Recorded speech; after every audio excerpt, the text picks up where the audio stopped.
Hi friends! Thanks for tuning in. If you like this video, please give it a like, comment below, and take a moment to subscribe to our channel. Baysville, Ontario, is a charming village nestled in the heart of Muskoka. It is known for its rich history and beautiful natural surroundings. Baysville was founded in the late 1800s, starting as a small settlement around a sawmill, built by William H. Brown. The village grew steadily and became a popular spot for vacationers and sportsmen, drawn by its picturesque location along the Muskoka River. Today, Baysville is home to around 400 residents but remains a vibrant community, especially in the summer months, when visitors come to enjoy the area's outdoor activities. One of the key attractions here is Lake of Bays Brewing Company, a local craft brewery that started in 2010 and has grown to become one of Ontario's top craft beer producers. It's a great spot to relax, enjoy a locally brewed beer, and take in the friendly atmosphere of the village. Baysville is a community that blends its rich history with modern amenities, making it a must-visit destination for anyone exploring Muskoka.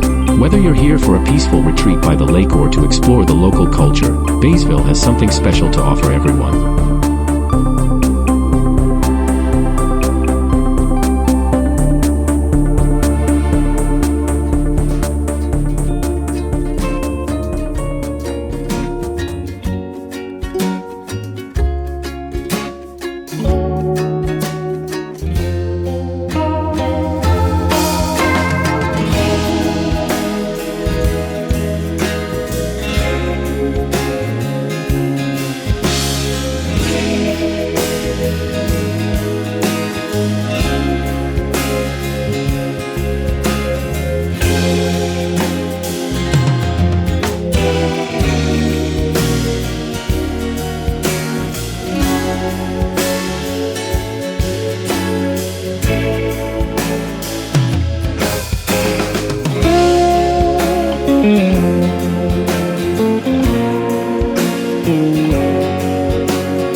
Thanks for watching.